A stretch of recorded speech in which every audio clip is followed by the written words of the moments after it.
This is a guest essay written by Jamie Paul.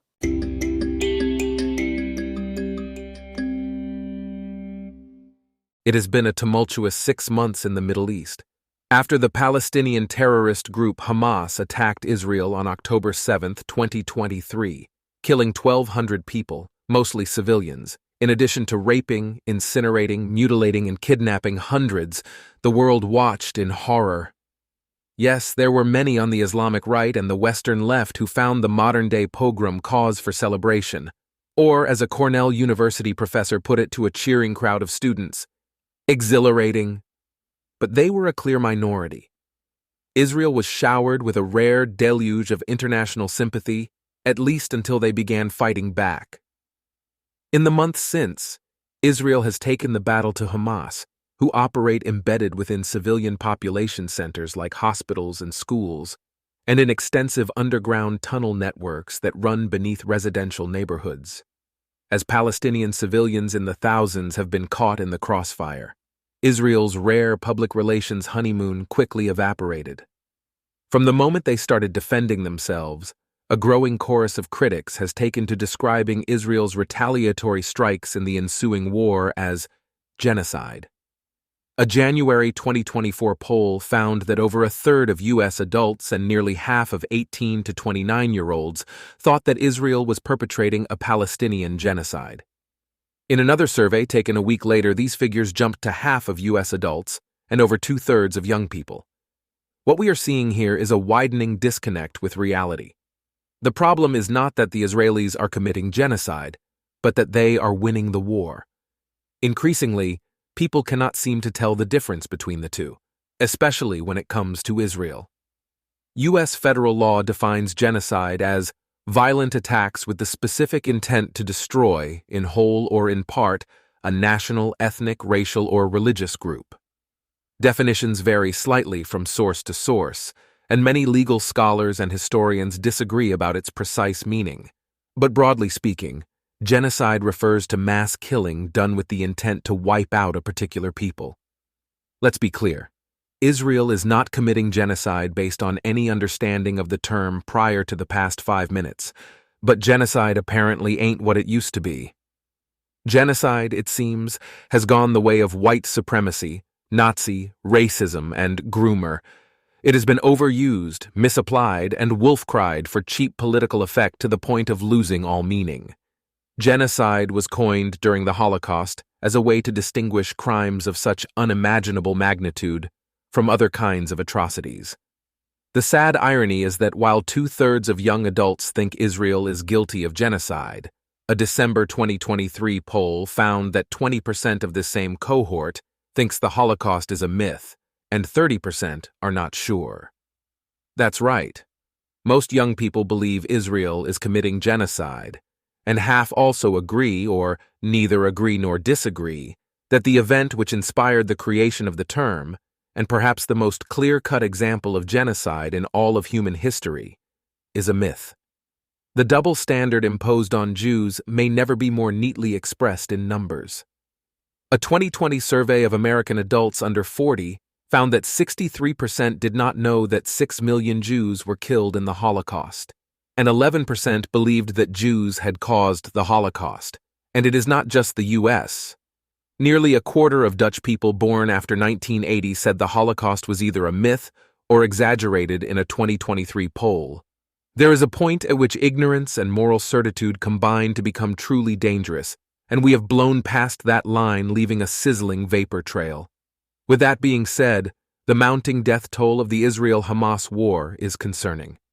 According to the Hamas-run Gaza Health Ministry, an unreliable source that has already been caught lying and propagandizing, more than 30,000 Palestinians have been killed.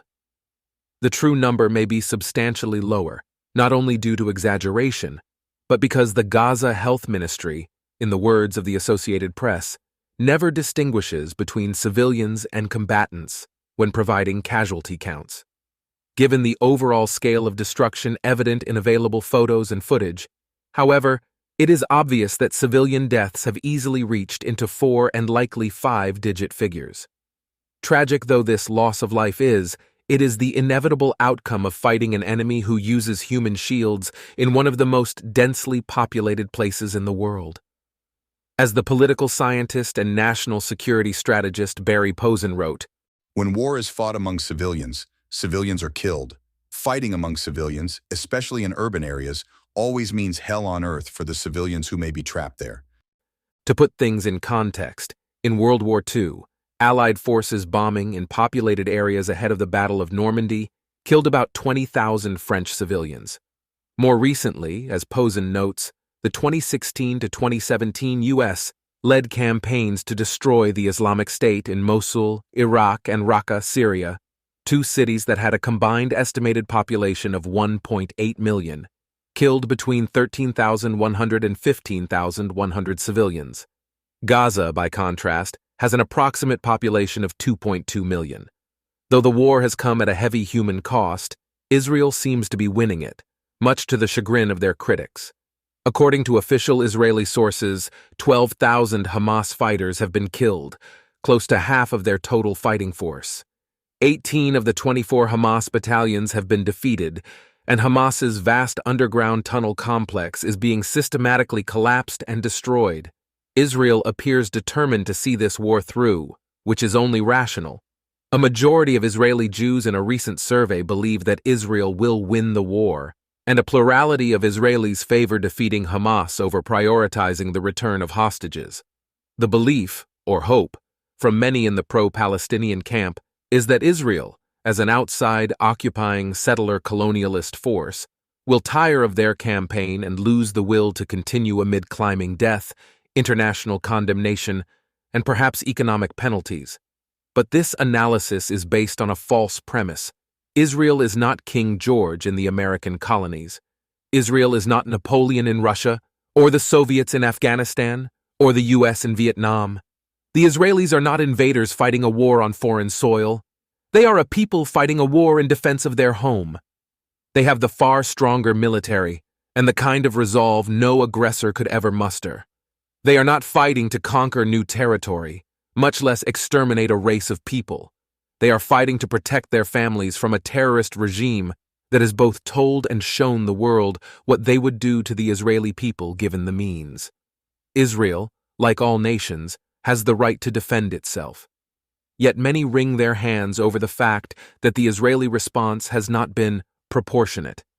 It is true, Israel's retaliation has not been proportionate. And a good thing, too. A proportionate response would include intentionally targeting civilians instead of combatants, gang-raping women and girls, brutalizing infants, burning families alive, tearing people limb from limb, and parading their mutilated corpses through the streets. That would be a proportionate response. Thankfully, Israel lives by a 21st century code of conduct, not a 7th century one. Israel will continue to issue warnings online and over the airwaves. They will continue to drop leaflets. They will continue to time or delay attacks to give civilians additional hours or even days to flee. They will continue to prosecute their own soldiers who commit crimes, while Hamas pays stipends to the families of jihadists. But the Israelis will not let the fathomless cynicism of Hamas, nor the overwhelming moral confusion of the global community dissuade them from destroying Hamas's ability to slaughter and terrorize their people. International opinion be damned. There is at the end of the day only one relationship that Israel cannot afford to lose, the United States, and they are in no danger of doing so. The U.S. is and will remain a staunch ally. The career government officials who comprise the dreaded establishment will have Israel's back, no matter how fervidly the isolationist Charles Lindbergh impersonators on the populist right and the play school revolutionaries on the bin Laden was right, decolonial left join hands to shriek in perfect horseshoe unison. How much, realistically, could Israel care what college students and Muslim immigrants screech into megaphones while they live-action role-playing game around the cordoned-off streets of Western cities? How likely is it that impassioned denunciations from Ireland's UN representative has them second-guessing themselves? Or imbecilic remarks from President Lula of Brazil, who doubled down on comparing Israel to Nazi Germany?